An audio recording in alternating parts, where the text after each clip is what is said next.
Cybercrime, fraud in the digital world. Okay, and just some of the a little background on cryptocurrency. Um, I'm not going. That was me with my Pepsi.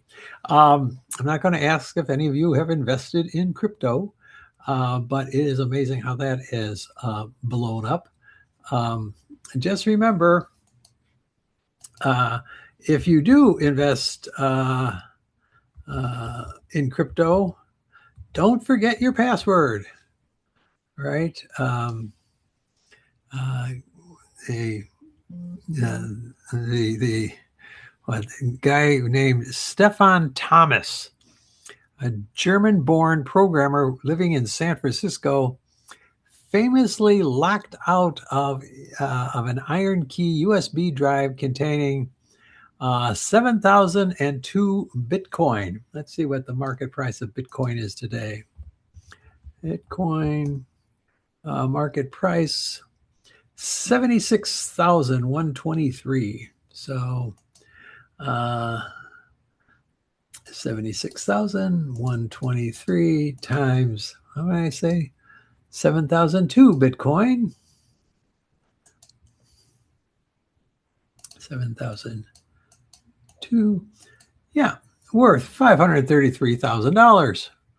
Yeah, he lost the password and couldn't remember what it was. And the iron key drive only allows you 10 attempts. He has, as of whenever this was posted, he has 2 left. He's tried 8. So, yeah, apparently he created an educational video in 2011 and was paid in Bitcoin. And to date, I've yet to be paid in Bitcoin for any of my work. So maybe just as well. But you see it, in stores with Bitcoin ATMs, and there are, various types of cryptocurrency. So back to our slide here. Cryptos are electronic money movement and payment system. Really broke into the public eye in 2017. As I've said before, some of the first users of crypto were, in fact, fraudsters, money launderers, drug dealers, and arms dealers. Yeah. In 2017, cryptocurrency movement was grounded in ICOs, initial coin offerings. And ICOs went from being a relatively unknown fundraising method used in the blockchain community to raising over $4 billion. Now, that was in 2017. Been a lot more since then. Because investors hold currency rather than ownership shares. So if it's shares, you're covered under the Securities Acts. But it's currency whose values fluctuate. So the issuer has little legal obligations to those receiving the cryptocurrency.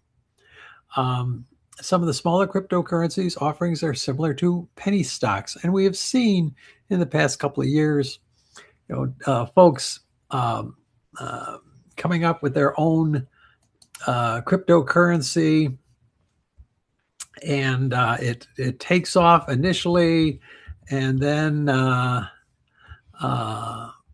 let's see if I can see.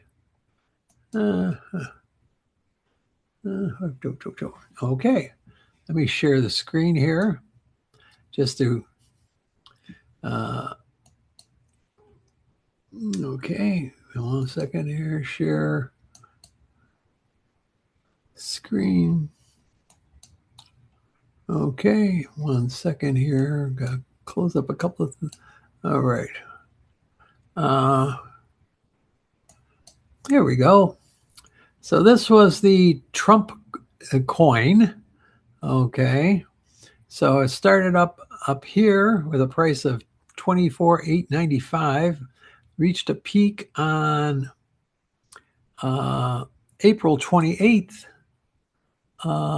This is just over a couple. This is just over today. Okay, let's okay, go away. Let's look at the all-time. Okay, here's the all-time.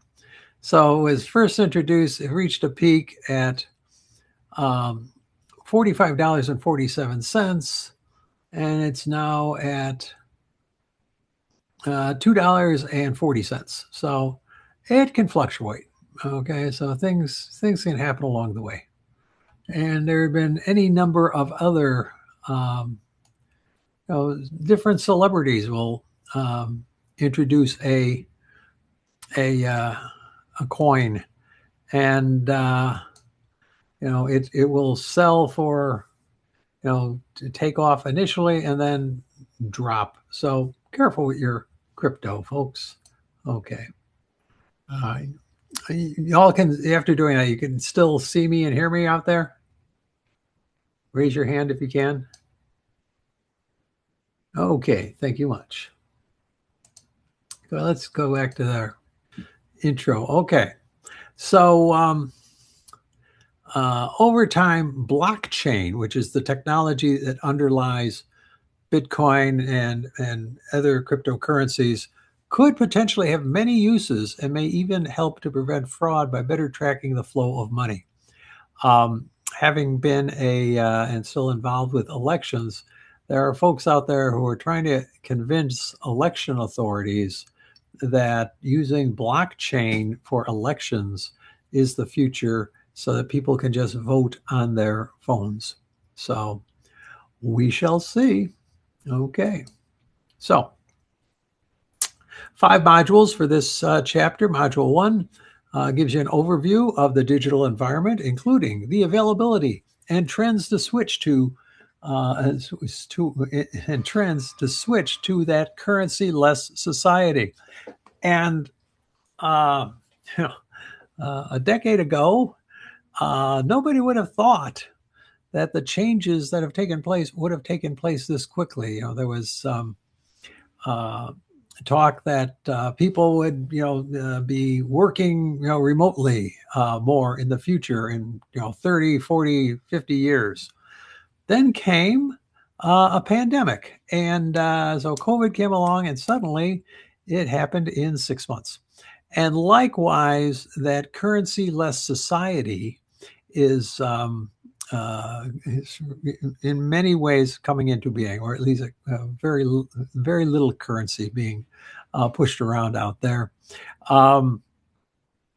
Just the idea that they're getting rid of the penny, and a lot of people, most folks, I don't think are that upset about it. Okay, so you got that. Then module 2 will dive deeper into the type of threats and everyone's favorite fraud that participants who embrace digital activities may face. Then module 3, we'll talk about cyber fraud. Module 4, we'll talk about complex frauds and financial crimes in cyberspace. And then module 5 reviews one of the primary means of reporting cyber fraud and other digitally based crimes. So if you've been ripped off, who do you turn to? All right. Okay. The digital environment. I love these eras that they have. You have the Paleolithic era, okay, where everything was centered on cash and fraud was mostly about evading taxes. And fraud schemes usually involved, alcohol, gambling, prostitution, and drugs. Don't worry, they're still out there, but the fraud game has gotten bigger and it's gotten past or gotten onto other things. Then we have the Neolithic era. The idea that accountants could steal more than mobsters, right? You can steal more with a pen than you can with a gun. But these usually included cash-heavy businesses and used to conceal proceeds. All right. And now we've got the Geekolithic era, where it's not the accountants so much, but the computer geeks or a network of computers, run by geeks involved. And I apologize to anyone out there who is a geek or is a computer person. I have members of my family who are big into IT and such, and yeah, they're geeks. Okay, moving on. So, what is cyber crime? Cyber crime usually describes criminal activity in which a computer or a network of computers is an integral part of the crime. Okay. It's not just there was a computer used to do something. The computer was, as it says, an integral part of the crime. Another way to describe cybercrime is criminal activity involving information technology infrastructure, including unauthorized asset destruction, file and software deletion, service attacks that result in deterioration, alteration, or suppression of computer data, and the unauthorized use of devices. Aha. So now it gives you a little more meat to the bones, on the bones, right? And initially, transactions captured and processed by computer systems had hard copy backing them up, okay? Supporting documentation. But today, a lot less hard copy exists. And again, we talked about the banking system and the idea that in the past, people wrote checks, all the time. Now, people hardly ever write checks. When they wrote checks, you'd have to, back up paper. Even if you write checks today, as we saw last week, most banks, once this check goes into the system, they scan, they image the check, and then the only record of that check is the image because they shred the actual document. Yep. Okay. Overview of cyber crimes. Let's talk about the role of digital devices in cybercrime. We'll talk about computer fraud versus computer crime. Not all crimes involving computer are fraud, right? Let's talk about losses and other damages related to computer crimes. And then the international aspect of computer crime. Yes, our internet, as I say, my Professor Fraud has the motto, fraud never sleeps, because again, it is international. While you're sleeping, there's a fraudster out there trying to figure out how to steal your money. So let's talk about the digital devices in cybercrime. The computer can play one or more of several roles. Okay.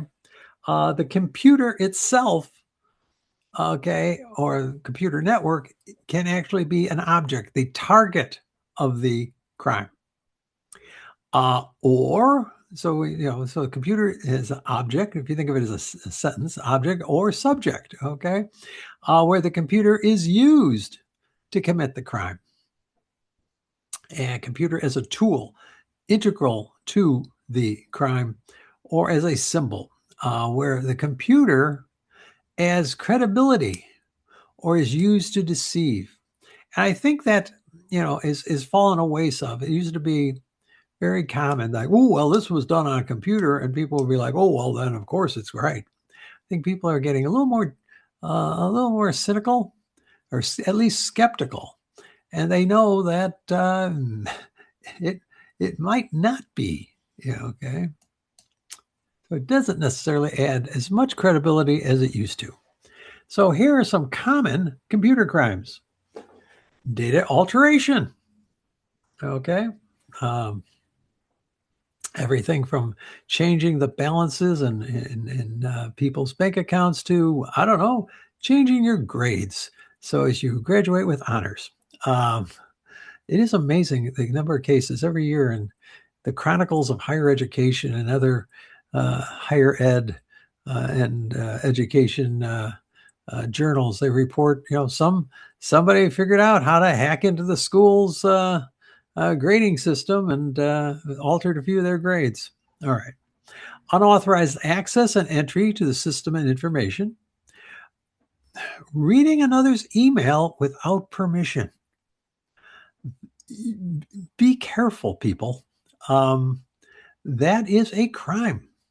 And there have been a couple of cases where uh, there's been divorce cases where one spouse or the other, it's usually the wife, will come into court and testify that she found out that her husband was cheating by reading his emails.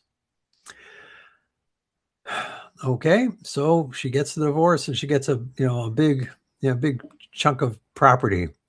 Then the husband turns around, takes that sworn testimony that she's given, gives it to the state's attorney, and has her prosecuted. Could actually be the U.S. attorney for violating the federal law of reading his email without his permission. So be careful when you do that. Okay.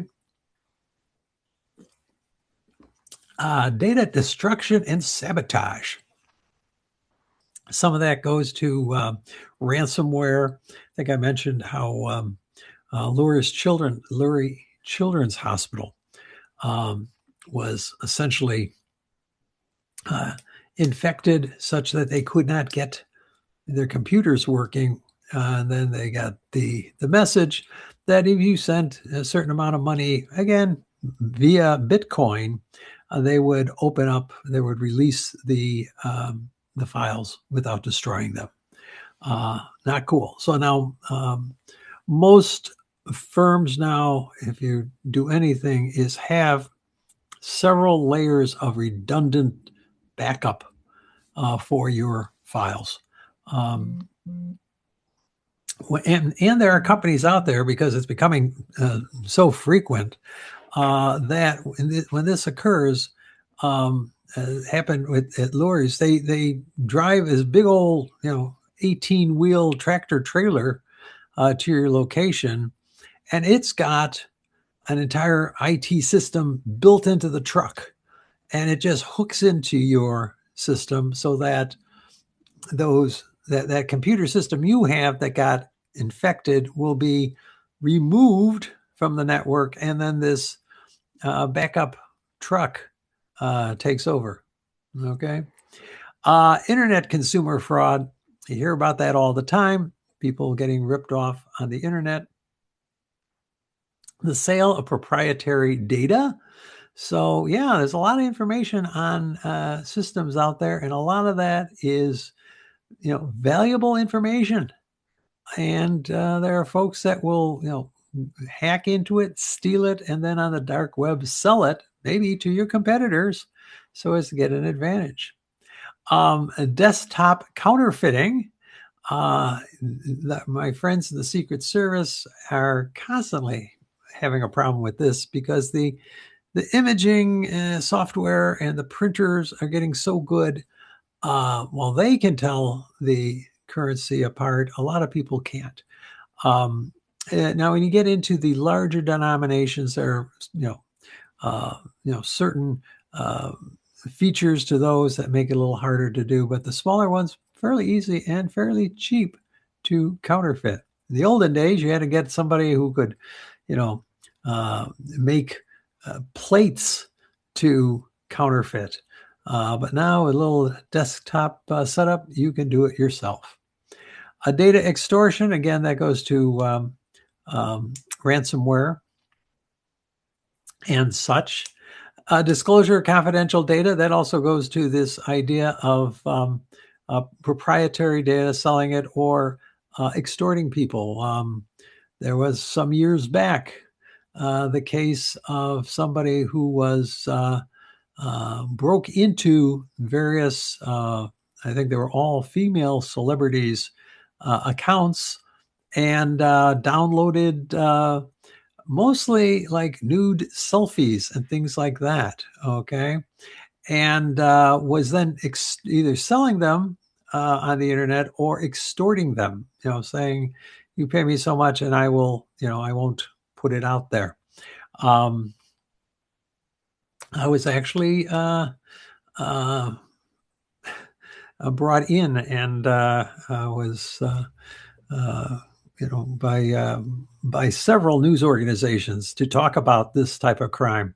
And unfortunately, for a while there, if you Googled my name, it would come up William Cressy, nude celebrities, and it was unfortunate.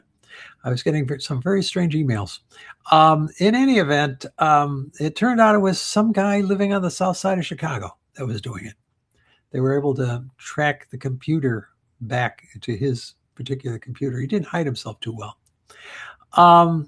Electronic letter bombing. Okay, it's the idea that something in a letter, you open it up and it releases a virus, releases something to destroy your computer.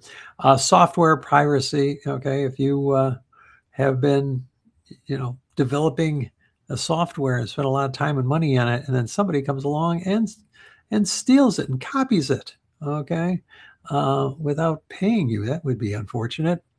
Voicemail fraud. I guess that is a type of computer crime. I kind of keep that separate, and then cellular telephone fraud as well. A lot going on as we put more and more information into those little, electronic leashes that keep control over us. So computer fraud versus computer crime.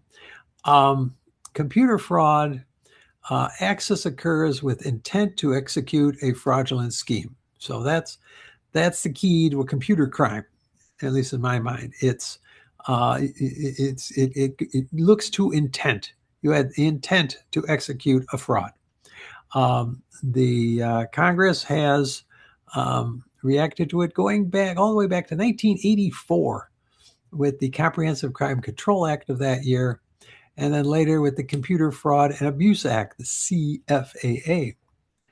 The computer crime is kind of a more generalized term where hardware, software, or data is destroyed or manipulated due to acts which are not intended. Okay. Or computer-assisted crimes as well falls under this sort of larger umbrella terminology. So how much can you lose to computer crimes? Well, there's first the economic loss. Okay. What do you do in this situation? Well, if you are victimized, how do you respond to the illegal act? If your firm gets ransomware, do you report it to law enforcement or not? Usually the ransom note will say, don't tell the authorities, and we'll know if you did. Okay, so how do you respond? Do you just, now many places have insurance policies that cover this as well. So tell the insurance company. So how do you respond to the illegal? And then you'll need to conduct a damage assessment.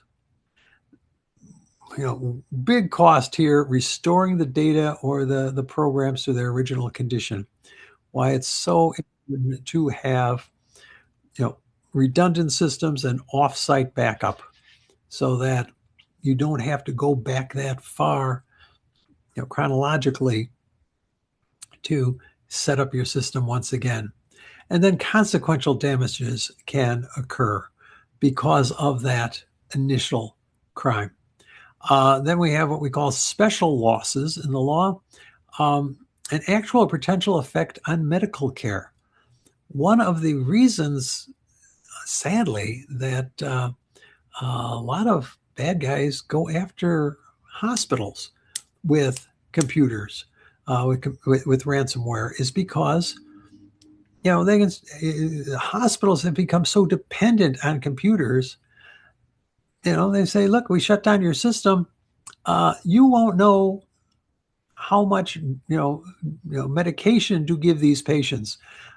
Perhaps you have patients who are on, ventilators. We can shut them off. We can change the amount of drugs that they get with an IV. I mean, there's a lot of bad things that can happen. And because, hospitals don't want that to happen, they're much more susceptible to paying off the bad guy. You can have physical injuries to people. Again, threats to public health or safety, damage to a computer related to the administration of justice, national defense, or national security. There have been, they don't get reported much because they don't want to give these folks publicity. But yes, there have been court systems that have been affected by this.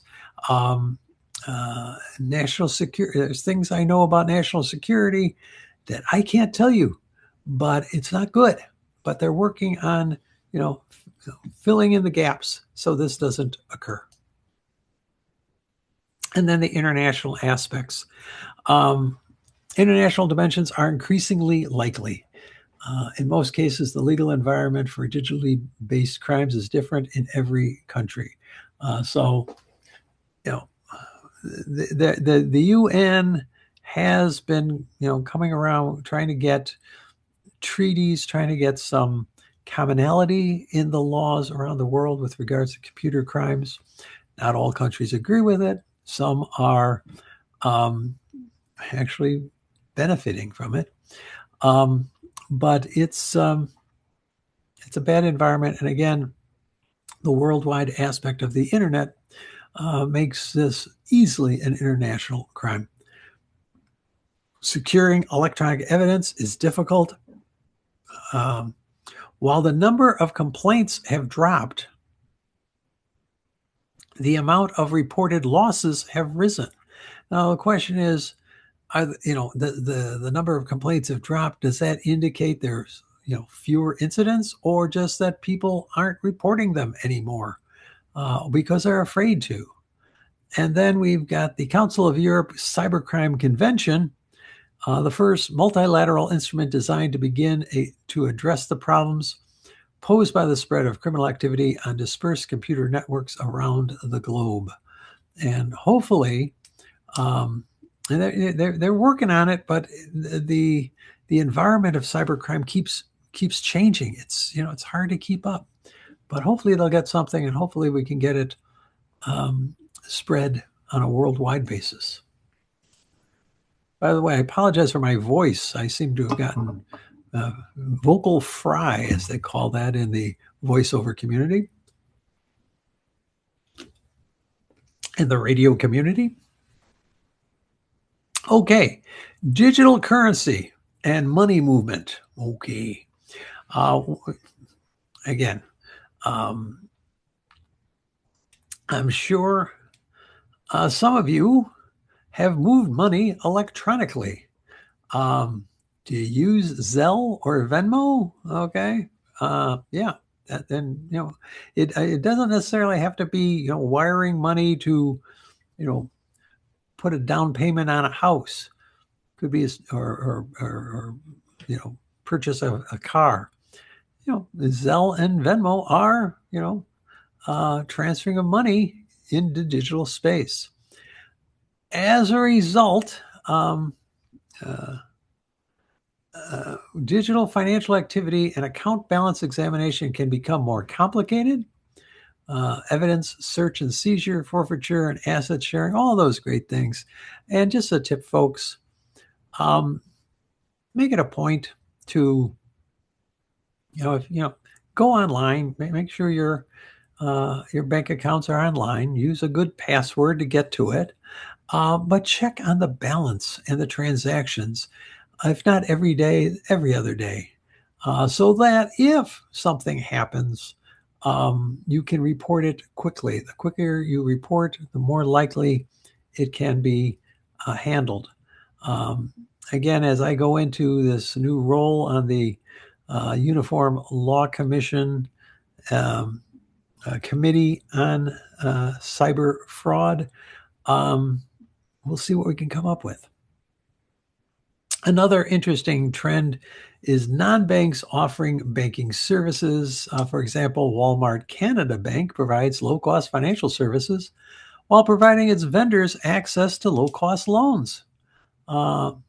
Canada was Walmart US got a little pushback from the regulators. Canada allowed it much more, but you see, you get the Walmart customers to open accounts, deposit money with Walmart essentially um, at low costs.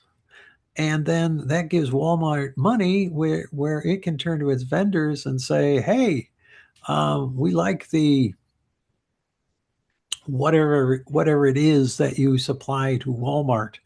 Uh, we will give you loan, so you can expand your plant, so you can make even more stuff. I think uh, the what I mean, it's amazing how big Walmart is. When I was on the ACFE Foundation board, one of my board members was a pretty high up officer with Walmart, and you look at the number of states in the United States where Walmart is the largest employer, more employees than any other company in the state, and Illinois is one of those states. And uh, they're also like the number one store for the sale of disposable diapers. It's incredible how many diapers they go through.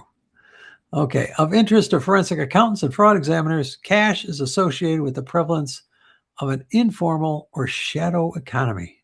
Okay, so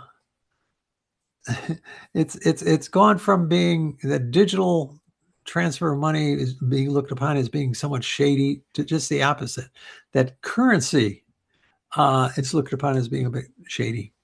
Okay, cryptocurrency includes Bitcoin and Litecoin, Ethereum, Zcash, Dash, Ripple, Monero, all sorts of names out there now, right? But Bitcoin is first, leads the pack in terms of market capitalization, user base, and popularity. Okay, I'm going to go on right now and say Bitcoin. See what not their price, but what their market capitalization is. There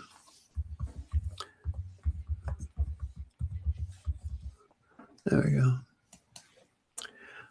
Okay, right now it's about little over $1.5 trillion. Okay,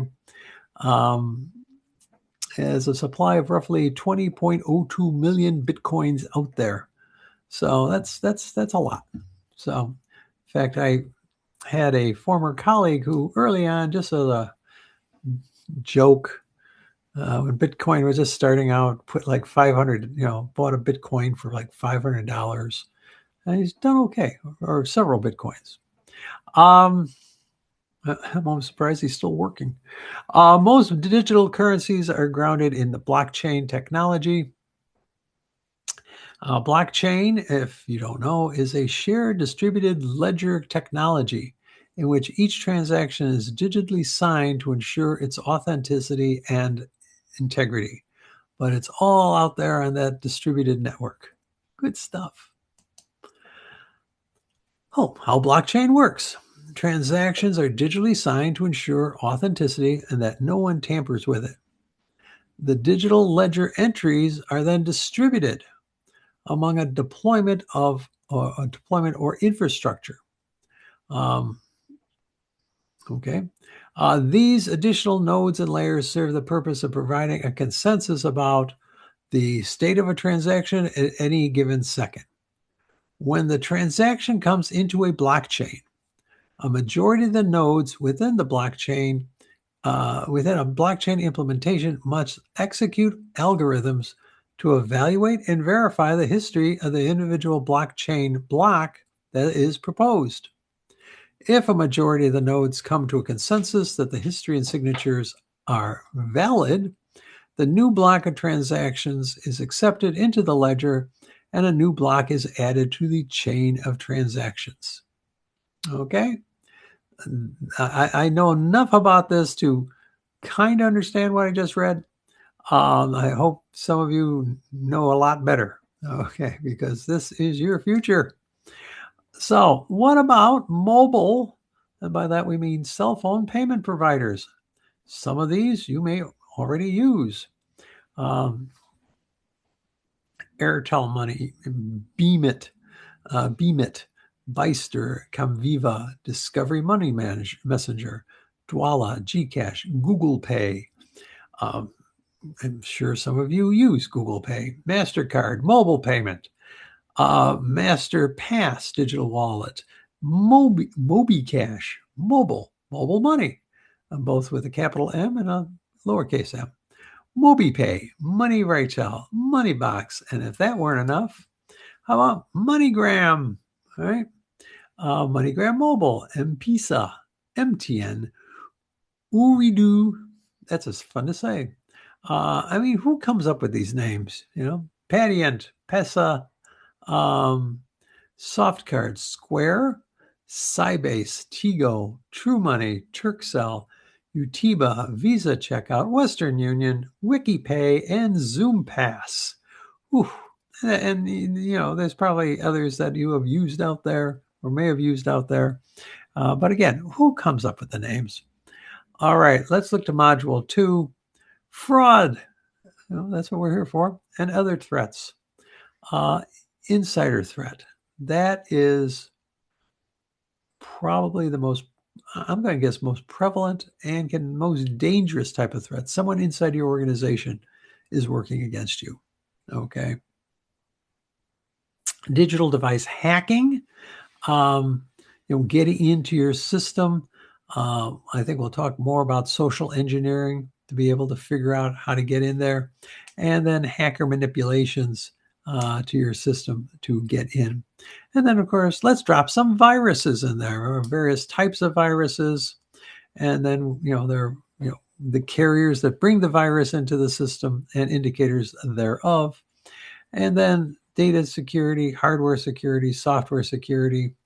I hope you all have on your systems some sort of antivirus software, and that it's, you know, updates every now and then with the latest formulations to stop the bad guys. Okay, and then we'll talk about investigating virus infection. So let's talk about those insider threats first. Again, one of the greatest threats to information systems in terms of digital crime is the folks inside your organization.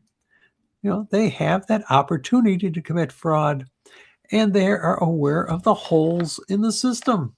So, especially those geeks in the computer room, you know, they know where the holes are. But not necessarily just them. Others just come across the holes and remember them and learn how to exploit them.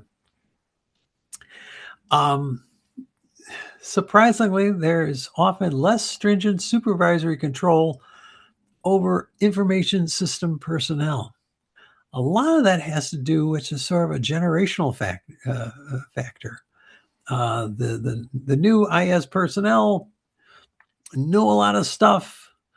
Us older folks don't. And so it's hard to have supervisory control over someone if you're not sure what they're talking about. Okay. But a computer fraudster characteristics, very much like our traditional fraudster. They're intelligent, hardworking. They have minimal absences, but they're bored with the routine and egotistical. Especially the idea that they are so much smarter than these other people here, and especially their bosses. And so they're going to show them. Okay. How do you commit computer fraud? Alter the input, alter the output. You know, alter the data file. Interrupt the communication system. Because the communication systems now all go through, not all, but for the most part, go through your IT system. Modifying your operating system. Go in there and change the coding. And computer operations policy violations. Okay, so where are some indicators that you've got an insider computer fraud? Somebody has access privileges that go beyond those required for their particular job. Yeah, don't do that. Your computer system should be generating an exceptions report. And most of them are set up the software is set up to do that. But then nobody looks at it. Oh my goodness, I can tell you, I've gone into banks where every day exception reports are generated, and every day somebody, and very often they're printed out. And I kind of like the idea of putting that on paper. But they're printed out and they're put into a binder and put on a shelf, and no one reviews it. Not good, folks. Again, access logs are not being reviewed. Who's, walking in on your computer and you don't know it, right? Production programs are run at unusual hours. And then again, we go back to separation of duties, separation of duties, separation of duties, a lack of separation of duties in the data center. The person who writes the code is also the person that's running the program, who's also the person who handles the data input and the data up. Yeah, that's it. And again, a lot of companies are not so much small companies, especially really small companies that don't have a lot of assets and probably not a great IT system. But you'll get a fairly small to medium-sized company where you've got your computer guy on staff. That's kind of like a small business that's got the we've got the person who manages the office, right? The office manager who does everything. That's not good. Lack of separation of duties. So when you've got that computer guy who does everything, or computer gal, there could be a problem there. So what about digital device hacking? And I'm old enough to remember when hacker was just used to describe any kind of a computer enthusiast. But it's now got a darker side, if you will, a more menacing side. It's someone who seeks unauthorized access to a computer system and the information contained therein. You can seek unauthorized access. They seek unauthorized access to computer systems. They use various rogue software applications to penetrate a system. And I've known some white hat hackers, if you will, the good guys. And yeah, they've, I think I may have mentioned, one of my cases, I was amazed. We, caught somebody who was doing something bad, and we wanted to get into their computer, and they were in the guy's computer in like 3 minutes. It was amazing with the software application they used. The most direct way of gaining access to a digital device is to use someone else's user ID and password, or generate a system acceptable username and password.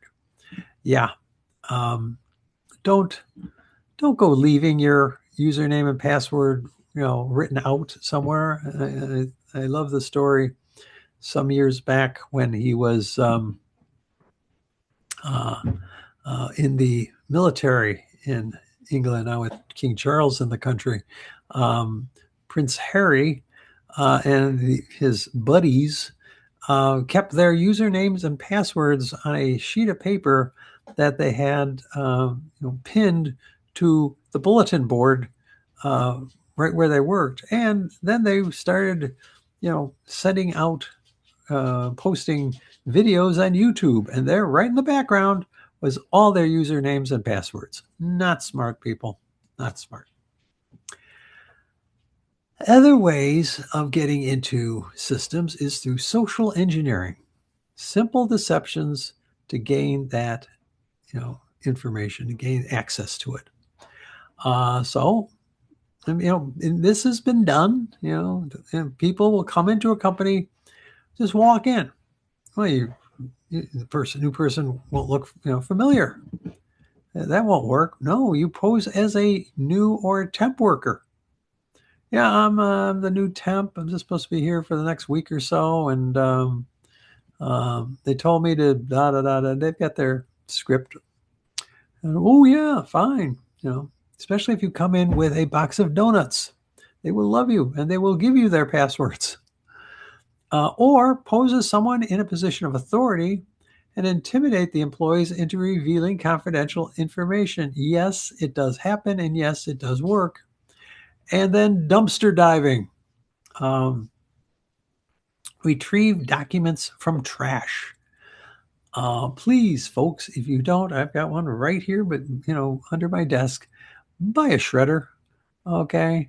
Um, and when in doubt, shred it before you throw it out. There are folks who will dive through your trash, and I will tell you right now, uh, the first Christmas uh, I spent with with the woman who's now my wife, we were dating. I gave her a shredder for Christmas. So romantic. Don't worry, folks. There was also a diamond pendant in the bottom of the shredder. So I had her open up the box, pull out the shredder. She was a little like, okay, this is a very practical gift. And then she opened it up and found the jewelry. But anyway, remember that. Okay.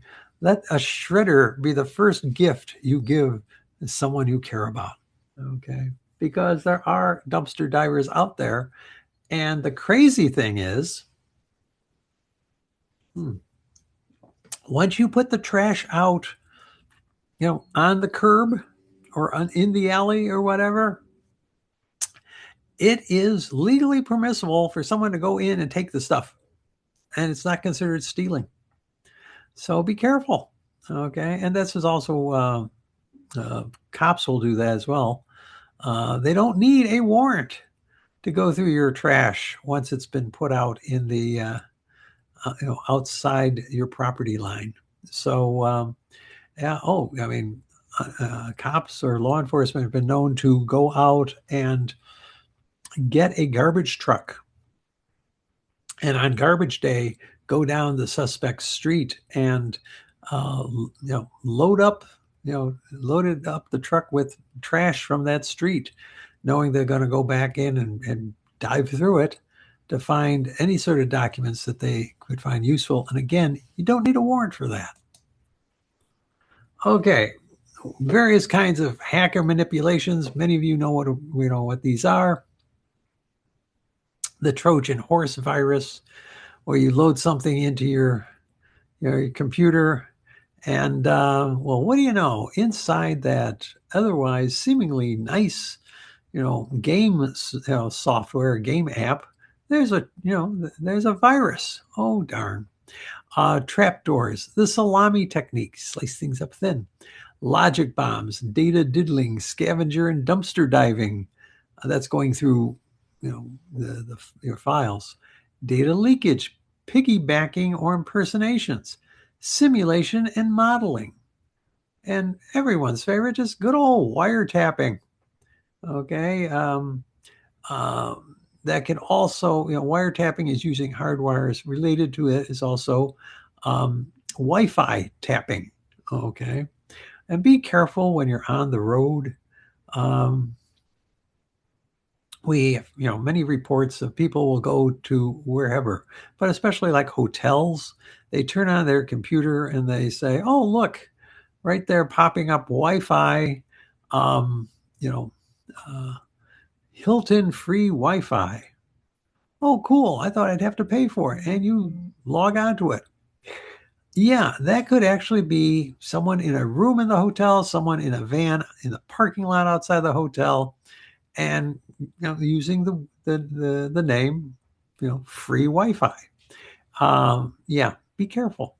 Network weaving, altering password generation, um, buffer overload exploits, privilege escalation exploits, backdoors, HTTP exploits, and then anti-hacker measures that can actually manipulate.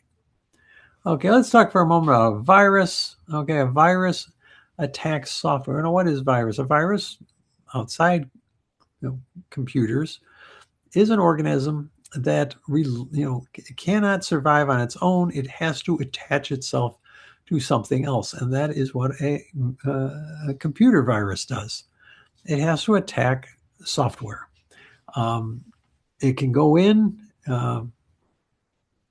There can be hidden computer programs that will either slow down or shut down a computer system, and can ruin data, destroy the computer. Um, again, can slow down and can overload email networks, can do bad stuff. We're seeing, sadly, we're seeing a lot of this use for people who are fired from organizations, fired from a company, let go. Maybe they did something bad. Maybe they're just laying off a lot of folks. And oh yeah, you're gonna fire me, huh? Well, I'll get the last laugh, and then they download a virus into the system, which is one of the reasons that nowadays, sadly, very often when a firm lets someone go, they come up to their desk with a box and they tell them, you're being let go. Here's a box, put your stuff in it and be out of here. And while you're packing up, we're going to have this person from security here watch you. We've already, shut down your password and your username access to the system, so you can't do anything because so much damage has been done in the past by people hacking into systems, or rather, downloading viruses in the system after they've been told to let go, and it happens so quickly. Um, it's kind of brutal to watch this happen. I've seen it happen where they walk someone out. Um, it's nasty, but it's because of these bad guys who've been doing this. Okay, so all sorts of viruses in the past. These are some older ones. The macro virus, the "I love you" virus. Oh, I got a message. I love you. I wonder who that's from. Click. Too late. Boot sector viruses, parasitic viruses. Uh, I think they're called T-SRAM viruses. Application software virus, multipartite viruses, polymorphic viruses, stealth viruses, mutation engine viruses, network viruses, and everyone's favorite, worms.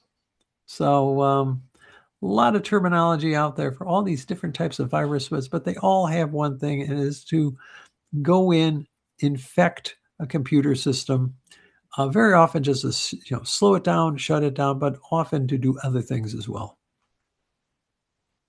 So, how do these viruses get into your IT system? Well, an unknown or unchecked application software. Okay, how does that happen? Well, let's see. Your company gives you a laptop to use and allows you to work at home. So you're working at home, you got that laptop there, and your child says, "Hey, dad or mom, there's this new game I want to play. Can I put it on your computer?" Or maybe they don't even ask. And it turns out that the game has the virus, and boom, now you've infected the work laptop. But then mom or dad brings it back to the office or hooks it into uh, the company's network, and now you've just infected the entire company. So, again, software or media brought in by employees or their children. Um, that's why a lot of times you might want to download some new application on your computer, and you're told you can't do it. You have to have this system administrator permission. They just want to play solitaire or whatever. But we don't want folks bringing in software that otherwise looks okay, but actually has a virus. Programs downloaded from a modem bulletin board, unsolicited emails, vendors and suppliers with infected software. So if you have a customer, okay, you have a supplier, and they want you to hook into their system, but it's infected. Uncontrolled and shared program applications, demonstration software. Oh, you get in the mail a little disk. You don't see this too often. A couple of years ago, you get a little disk. Oh, look, this is cool. Let me drop it into my disk drive. Freeware and shareware, social media links could have problems with it. Lots of things like that. Be careful anytime you make yourself vulnerable. In fact, our own governor state, I don't know if the students got this email. I think it was a week or so ago. A lot of faculty got an email stating that I'm trying to remember what the one moment here. Let me see if I remember. Let me see if I find it because I got it. Yeah. Yeah, it was a oh yes, it was a password reset request that the password associated with this account has been requested to be reset. To reset your password, visit the following address. You're supposed to click on this thing. Well, again, the email, the addresses where it would direct you were suspect. The email it came from was suspect, so I reported it to our good folks at the help desk, and I found out that in fact this was a test that they sent out to a lot of the faculty. And did any students get that email password reset request? I think they were only sending it out to employees to test us, and I was a good employee and I reported it right away. Anyway, be careful when you get anything. Take a look at it. Make sure the sender's address looks legitimate, etc. All right, virus indicators: a dramatic decrease in the amount of free space in your drive. Yeah, if your system is suddenly slowing down, increase in the size of some files. A change in the length of executable files. Why do I always have a problem saying executable? But I do. An unexpected number of disk accesses, an unpredictable program behavior, unusual messages and graphics. Yeah, that's not a good sign. Inability to boot your system, inability to access files, unexplained repairs, system or data files suddenly disappear, unexplained changes in the memory, and then display messages that indicate that a virus has been encountered. Yes, very often too. Either you'll get a message saying, we have detected a virus on your system, click here. Or something similar to that, okay? Telling you that we have to run the virus check now, so click here. That in and of itself is a way to get you to download the virus. So be careful about those things. What about, hardware, software, and data security? Again, if you haven't already, take, some of our wonderful courses in information technology and information systems. We talk all about this stuff. Having effective security ensures the availability of data. Effective passwords are essential. And as you probably know, they're getting, recently it was like, the parameters that they require now for a password, you have to have numbers and letters. I mean, that was like, okay, you have to have at least, originally like 6.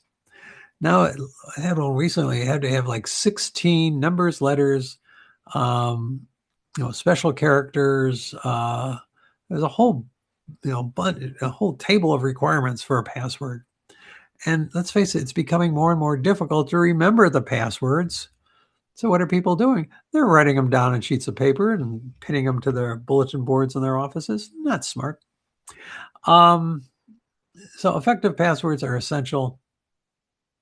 There should be logical controls in your network. Definitely data encryption. The e-Sign Act allows documents to be legally signed through the use of digital signatures. Biometrics are incredibly good until they're not. I've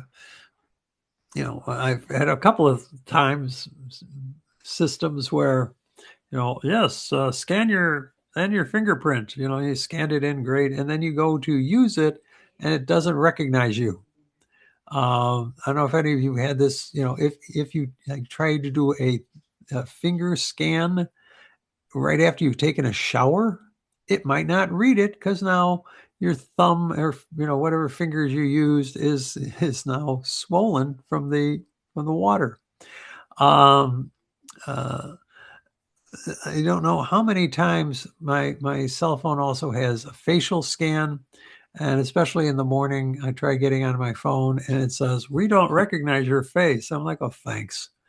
So biometrics are good. My favorite is the iris scan, eye scan. Uh, is a complicated app, but it is very good. Smart cards are good, and then just have good virus protection in your system. So, what does antivirus software do? It is, it detects computer viruses and malware. Okay, um, you know, software apps that do bad things to your system. Some use traditional scanners.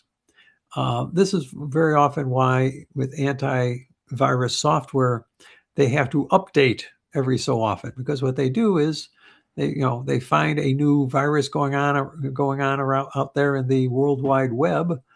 They add that to the catalog of viruses in the software, and then they have to download it into your system to say, "Hey, look for these earmarks of this particular virus." Uh, so the problem with that is it has to be, the your antivirus company has to have found out about this new virus, determined the earmarks of it, you know, send it out to you to download it and have you install it in your system. Have it all done before that virus comes to you, comes looking for you. It might be too late by then.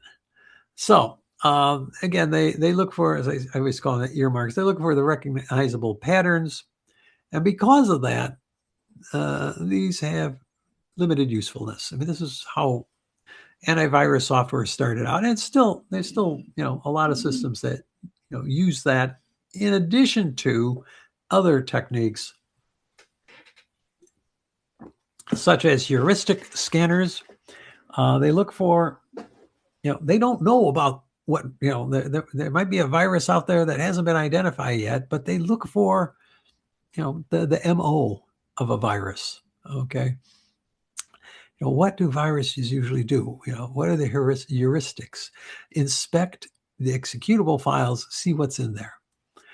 Behavior blocking scanners, they run continuously and they look for those behaviors that are linked to virus activity. And then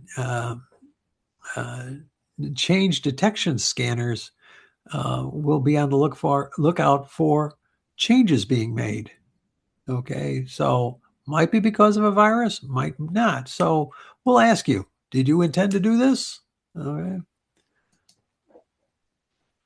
So what happens if your system has become infected? Okay. First thing you want to do is isolate the system. Unplug your laptop, especially if it's or if it's on Wi-Fi. Take it off Wi-Fi. Run your antivirus software. Document your findings. Interview your firm's system custodians and all users. Create an audit trail of who's been infected, and then try to use that audit trail to back into the source of the virus. So you get a timestamp on when these viruses were downloaded, and you go back to that earliest one, and you go, aha, it was you on your laptop that we gave you that you took home and your kid downloaded a game on. Okay. Have protection policies put into your employee handbooks. Have countermeasures involved to fight the viruses, and then track your costs and your damages, because if for no other reason that when you as a forensic accountant, fraud examiner, or whatever your position is, the company, when you have to go to the bosses or to the board of directors and say, look, we need to spend more money on our computer system, and getting experts in here and getting good expensive antivirus software, etc., then you can say, because without that, look how much we lost, or look at the costs, including downtime by employees and such, in the last month, the last 6 months. And that will give them the impetus to spend the money that's necessary. Sadly, because of the bad guys. Now then, cyber fraud, we see it all over. Watch any of the local news channels in Chicago. You'll see at this point, each of them has a reporter dedicated to they sometimes call it consumer reporting or what have you. But what they're spending a lot of time on is reporting on fraud. Okay, so I just want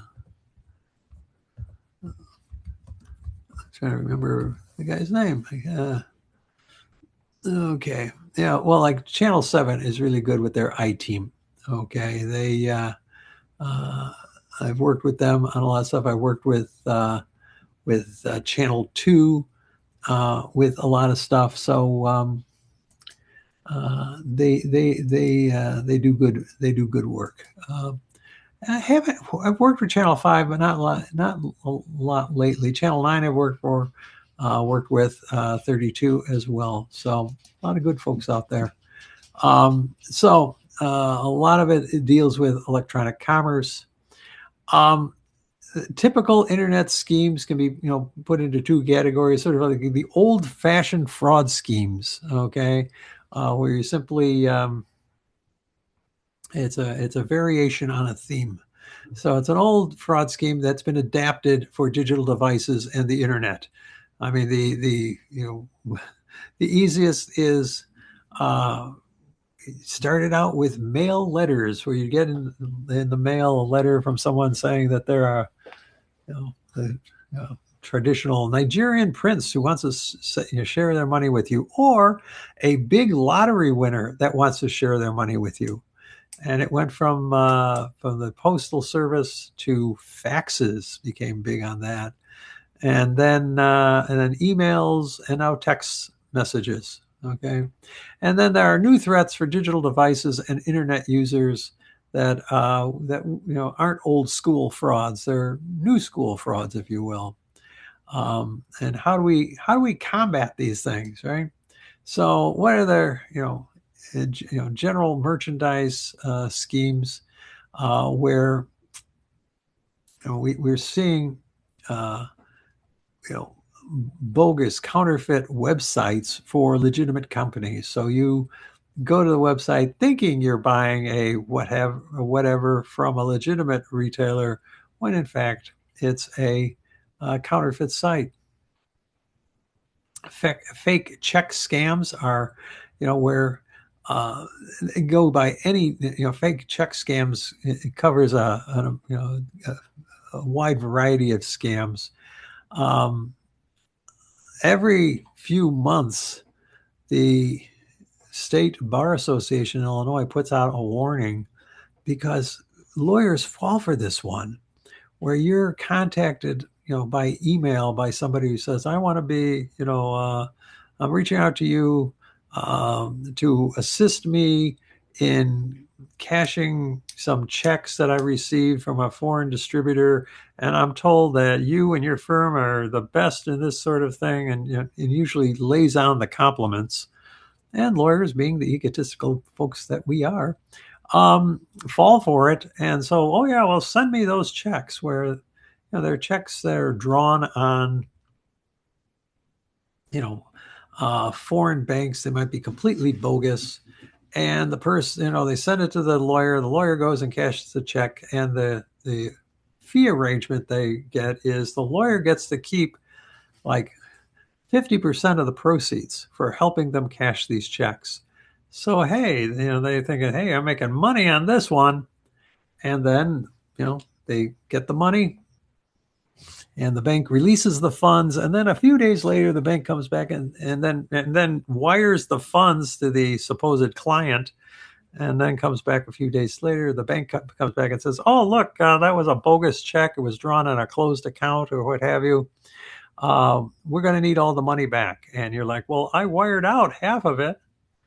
And well, too bad, you got to come back with it. And this is one of the reasons I am now on the Uniform Law Commission to try and figure out how we deal with these things. And then, of course, prizes, sweepstakes, free gifts, right? You're entitled to a recovery or a refund from some bank or some company, and especially if it's a company that you don't do business with. Yeah, probably a fraud. Advance fee loans or credit arrangers. No, folks. Maybe you need money desperately. But if you are paying someone up front before you see dime one, that's probably a scam. Phishing, spoofing, making the contact look legitimate. Okay, spear phishing is where they are, targeting a certain population, such as college students. They become very vulnerable. Computer equipment and software, scholarships and grants. Oh my goodness, friendship and sweetheart swindles. When I had my program on WGN radio a couple of years ago, we had a woman come in who had written a book about sweetheart swindles. And the bad guys who do this are really bad because they not only, steal money, but they really can emotionally damage people. Okay. And some very sad things. I would also talk to somebody, a friend of mine who works for the U.S. State Department. And he says that it's not uncommon that in the middle of the night, some of the embassies on the other side of the globe get phone calls from desperate guys in the United States saying, you have to do something. My fiance, is being held in a jail there and they're not letting her go, and the embassy staff has been instructed in these and say, okay, now, sir, first thing you want to do is sit down. Secondly, let me ask you, have you sent any money to your fiance because of this? Oh yeah, I wired sometimes ridiculously large sums of money. It was supposed to pay her lawyer, and then they were going to pay off the jail guards or whatever. And okay, and have you ever met your fiance? Oh no, we met online and we got along so well. And then she had already planned this trip to wherever on the other side of the globe, and that's when she got arrested on bogus charges. And then the embassy staffer has to explain that one, your fiance doesn't really exist. The photos that you received were, in fact, just stolen off the internet, and you're just, are out a lot of money because it's very doubtful you'll ever get it back. Tough. And then charity solicitations. Oh my goodness. I've been on the radio and TV so often after there's been a major disaster warning people, if you get an email, if you get a text message about let's help, care for the poor people who have been, victimized by fill in the blank, hurricane blank, or the tornadoes in blank, the earthquake in blank. Yeah, no, you're not going to be helping any of those people. You're simply going to be lining the pockets of some fraudster. If you want to help the people, go yourself directly to a charity like the Red Cross or what have you. Don't go, don't respond to that email. All right. I mean, again, the folks who do charity scams, like the folks that do the sweetheart scams, you almost hope there's a, a special place in hell for them. So what about our e-commerce? Okay. We have How do we protect ourselves there with encryption? Definitely. Smart cards, good. Memory cards, better. Processor cards, those are good too. Okay. Again, here are some of those old frauds that have been updated. The get-rich-quick schemes, pyramid schemes, foreign trusts. Okay, you give us some money, we're going to invest in this foreign trusts, and there's the other one is very big. Is some it used to be the Irish sweepstakes used to be a big one. Prime bank notes, chain letters. Again, that started out with the U.S. mail. Uh, Everyone's favorite, investment and securities frauds, and the good old Ponzi scheme, which is essentially what our friend Bernie Madoff was running. What are some of the new ones? Modem hijacking. Okay, where um, they are able to access your modem. Again, this is one of the reasons when you're traveling and you're at the airport, if you're at the hotel, don't do financial transactions over the hotel internet because it might not be the hotel, and you're just sending out your bank passwords across somebody else's, some fraudster's Wi-Fi, and they're going to clear out your bank account. Spamming, hitting you with a lot of spam, counterfeit check scams, phishing, spear phishing, farming, internet auction frauds. Okay, those are fraud, sort of new era frauds. Old original gangsters didn't do that. How do you combat it? Well, again, please encrypt your confidential information, if not everything, but encrypt that. User validation. So often anymore, right? You trying to sign into the website, and they'll come back and say, "Okay, we're gonna, send a code to your cell phone, or something of that nature, or even to your email address." Do not store financial information and customer data on web servers. Yeah, and just remember, folks, the cloud is not really a cloud. The cloud is simply somebody else's server. Okay, so unless I really have to, I don't put things on the cloud. I just, keep buying larger, uh, uh, you know, uh, uh, you know, disk drives and such, external disks for my computer, so I don't have to send things out to the cloud. And then have firewalls in your system, which attempt to prevent unauthorized access, and they do the best they can. Some firewalls still get exploited.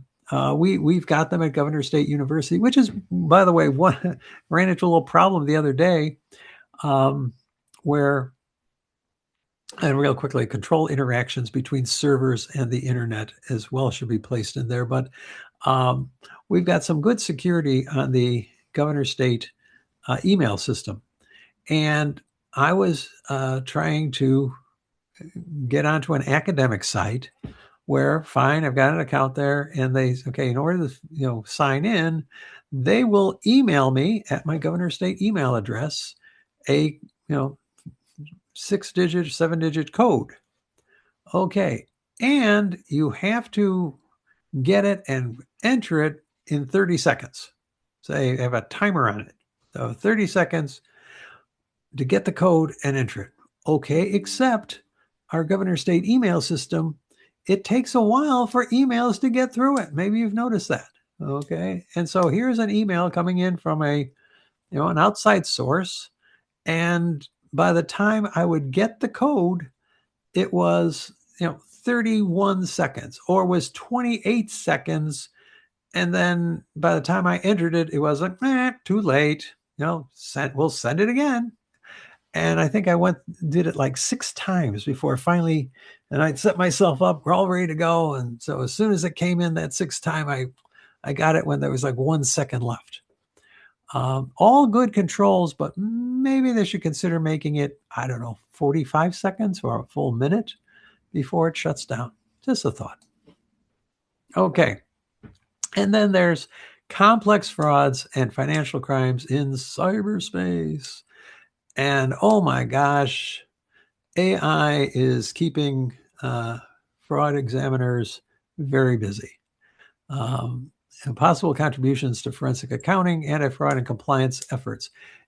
Again, like all things, AI can be very useful in detecting fraud, stopping fraud, but our friends, the fraudsters, have figured out ways of using it to perpetrate fraud. And the one we're seeing now is you know, faking video calls. Supposedly, we're seeing, sadly, again, older Americans are getting messages, and this has been going on for a while, where you get a message from your supposed, from your grandchild saying, we went to Mexico for spring break, and now we're in jail. They, or we're in trouble, whatever it is. You have to wire us some money now. Okay.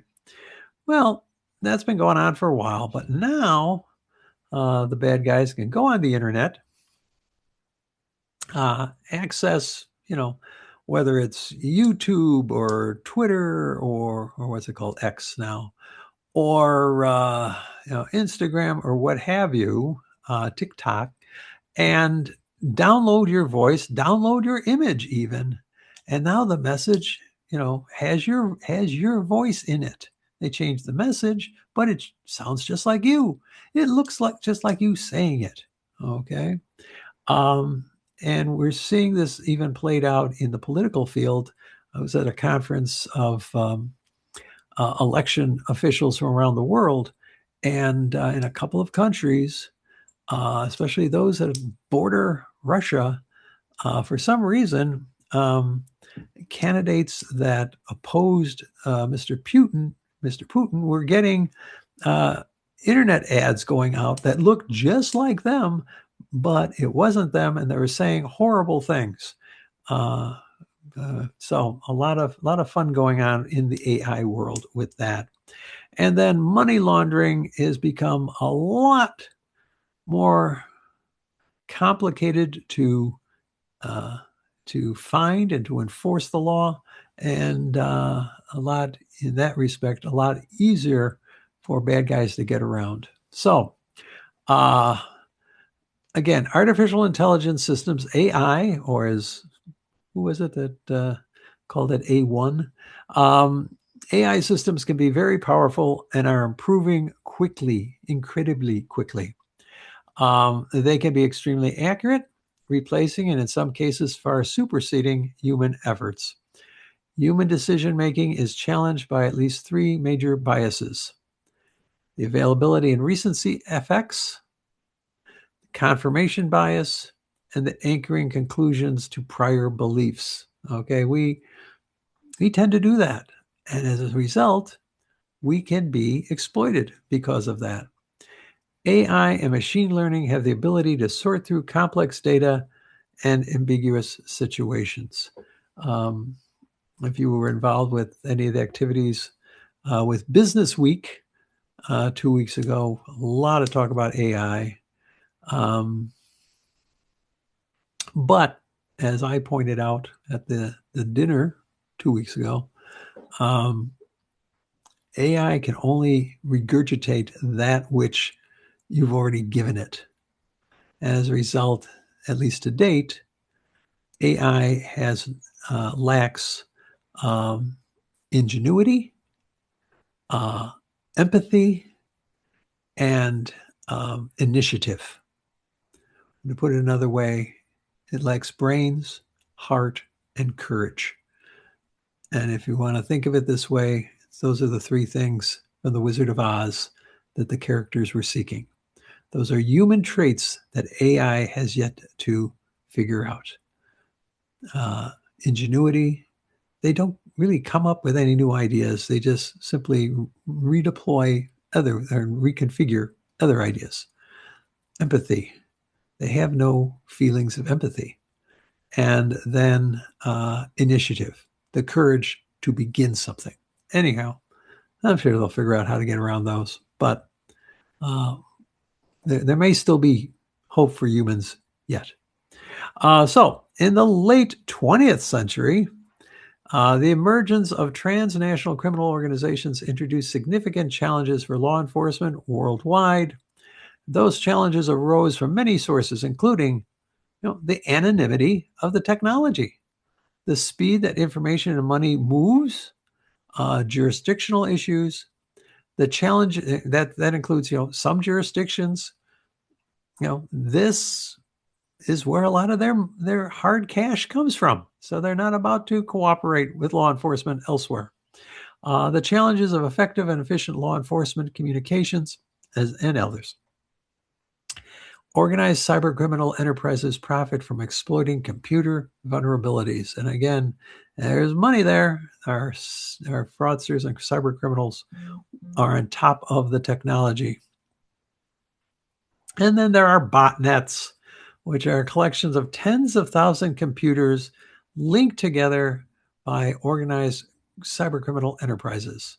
And what can they do? Well, number one, this is the big one, is launch a distributed denial of service, a DDoS attack on enterprise websites. So when you hear about, such and such went down, their computers went down, whether it be a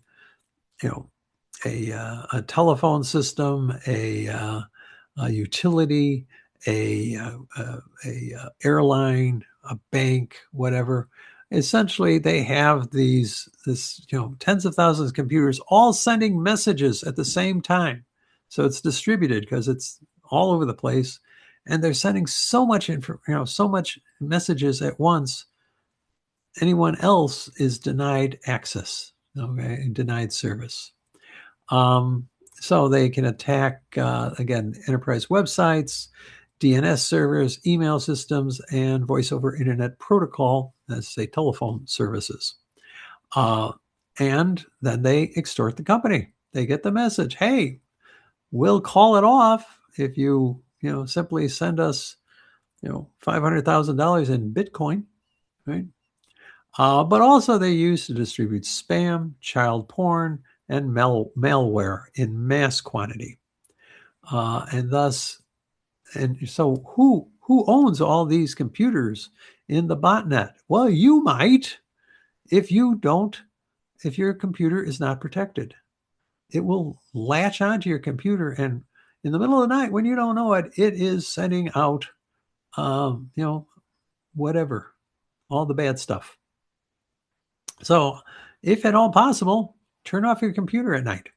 All right. Good old turning it off and turning it back on can do wonders for your system. Attributes that make the internet attractive to criminal enterprises. Well, criminals have determined they can profit, and often profit handsomely, by stealing and selling information that's out there. Cyberspace and the World Wide Web give the criminals a worldwide reach. Internet is relatively anonymous. Okay, our guy on the south side of Chicago who was stealing all of the photos of celebrity women did not hide his location, but others can. And beyond the difficulty of catching cyber criminals is successfully prosecuting them. Okay, so even if you can get a hold of them, the case relies on a lot of evidence, and also on hopefully getting a jury that'll understand what you're telling them. Then money laundering in cyberspace. So internet banking makes following the money more difficult. And even if you can follow it, it can end up somewhere that once it gets there, the banking laws and the banking systems of that jurisdiction, they're not going to help you. Again, enhanced by near anonymity, can be accessed by anywhere in the world. Monitoring activity is nearly impossible. The gambling of dirty money at cyber casinos. Why are people using cyber casinos? I don't know. But usually they're using dirty money, but look at all the places where you can gamble nowadays, right? Without even leaving your house. It's estimated 500 billion annually. I think that's a low ball number. And we have cyberspace payment models. Okay, the merchant issuer model, the bank issuer model, non-bank issuer model, peer-to-peer model. Um, you know, again, the criminals can follow one of those models. Peer-to-peer seems, in my mind, the most efficient and effective. But they can use those models to conduct their money laundering. How do you fight it? Okay, first identify and reduce the ability to make anonymous financial transactions. Again, a lot of this depends on foreign jurisdictions to help out. Map the global payment system. See where it's going to. Again, if you see, we know, now we trace, like from tracing transactions in the past that went to the Cayman Islands and then to the Seychelles Islands or the island of Malta or whatever. So then we get an idea of where this is taking place. We need international law enforcement agencies to share information. So hopefully that goes forward. Interpol does a lot of work in this. Require all financial transactions to include a know your customer policy and procedures. Okay, but a lot of banks, they just prefer to kind of look the other way and take the money, do the transaction because there's money in it for them. And then again, harmonize and coordinate international money movement regulations. And then what do you do if you've become a victim of a cybercrime? Well, on the federal level, first thing report it on the local level. Tell your local police, they may or may not be able to help you. Tell your county sheriff, they may or may not be helpful. Illinois, the state police does do some in this field, and the Illinois Attorney General's office is helpful as well. But really, it's on the federal level you'll see the best knowledge of these things. Our friends at the FBI, and especially since there's money involved, the Secret Service, right? I mean, their original mission was to stop counterfeiters. Only later, after Lincoln was assassinated, were they put in charge of protecting dignitaries as well, and the president. We saw them on Saturday. They have the U.S. Immigration and Customs Enforcement. Not right now. Sadly, I mean, I think I've mentioned before, a number of my former students, graduated, became fraud examiners, and got jobs with ICE, where they were, working mostly on the right side of that name in customs enforcement. Unfortunately, they are now been assigned to immigration enforcement. So they've a lot of their budget, a lot of their personnel is no longer doing the customs enforcement. Again, my favorite is the Postal Inspection Service. Most frauds deal in some way with the, with post, something goes into the mail, and then you've got mail fraud. But they've got some really good, I don't know how they do it, but they've got some really good equipment and good people. And then also Bureau of Alcohol, Tobacco, Firearms, and Explosives. One former student said, alcohol, tobacco, firearms, and explosives, that sounds like a really great party. But no, it is a federal law enforcement agency, BAT, usually used to be called just ATF, and still called ATF, but technically it's now BATFE. I have a very good friend who was very high up in that organization. They also do really stellar work. And where are you going to report this, crime against you? Well, there's the Internet Crime Complaint Center, known as IC3. And you can go online and report your internet crime to them. If for no other, does it really, do they take that information and go after the bad guy? Not as such. They take the information and look for commonalities between all of the complaints that come in, and they can then look for trends, look for where crimes are taking place, what kind of crimes are taking place, and then assist those law enforcement agencies you see in the top half of this slide in going after the cyber criminals.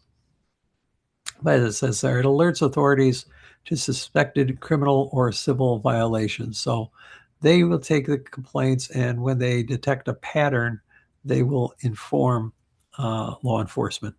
And they also establish effective alliances with industry. And then there's the National White Collar Crime Center, the NW3C, that conducts research on a number of things. White collar crime initially is what's their whole bailiwick, but they've expanded into internet crimes, and they do some really good research into internet related criminal complaints. Whew.